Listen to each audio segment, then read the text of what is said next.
আসসালামু আলাইকুম। Welcome to my first IELTS content.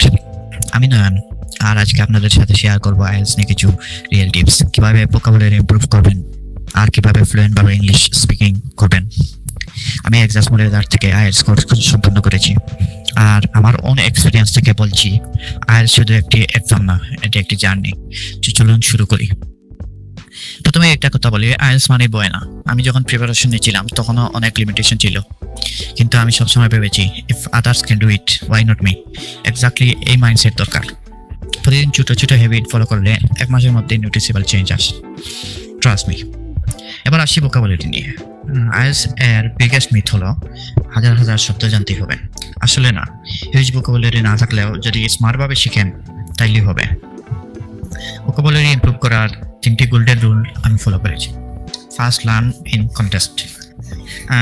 শুধু শব্দ মুখস্থ করলে হবে না, বা মুখস্থ করবেন না, সেন্টেন্সের মধ্যে শিখুন।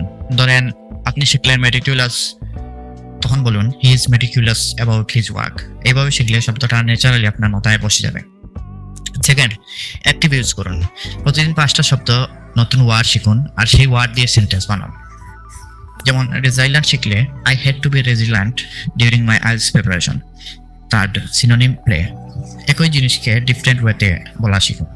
যেমন বিগ, হিউজ, মেসিভ, এনরমাস। এতে আপনার রাইটিং আর স্পিকিং দুইটাই ন্যাচারাল আসবে।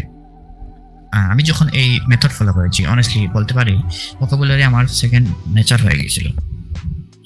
নাও আসি স্পিকিং ফ্লুয়েন্সি নিয়ে।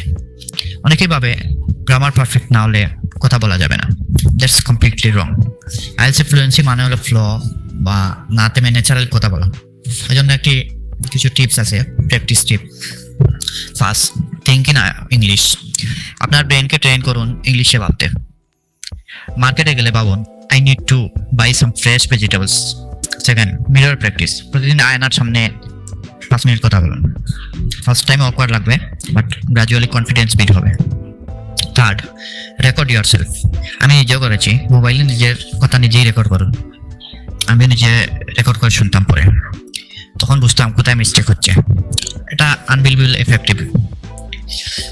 একটা জিনিস ফিলার স্মার্টলি ইউজ করুন। আইএলটিএস এক্সামিনার অ্যাকসেপ্ট করে না যে আপনি রোবটের মতো পোজ ছাড়া কোনো কথা বলবেন। একদম মাঝে মাঝে বলুন অ্যাকচুয়ালি, আই থিঙ্ক, এসব। এতে স্পিচ অনেক ন্যাচারাল শোনাবে। আমার নিজের এক্সপিরিয়েন্স বলি, আমি যখন প্র্যাকটিস শুরু করেছিলাম অনেক ভুল হতো, বারবার হোঁচট খেতাম, বাট আমি হাল ছাড়িনি। Practice makes progress, not perfection. Progress হলে স্কোর আসবে। সো ফ্রেন্ডস, আজকে এই ছিল আমার first contents on IELTS, vocabulary improve করার মেথড আর স্পিকিং ফ্লুয়েন্সি টিপস। আমি চাই আপনারা শুধু এক্সামের জন্য না, নিজের গ্রোথের জন্য ইংলিশ শিখুন। বিকজ আইএলস শুধু একটা স্কোর না, এটা আপনার ফিউচারের গেটওয়ে। যদি এই ভিডিও হেল্পফুল লাগে অবশ্যই কমেন্ট করবেন, ফিডব্যাক দিবেন, আর পরের কন্টেন্টে আমি আরো টিপস নিয়ে আসবো। Till then, stay confident, stay motivated. Thank you so much. With explore with Nayan.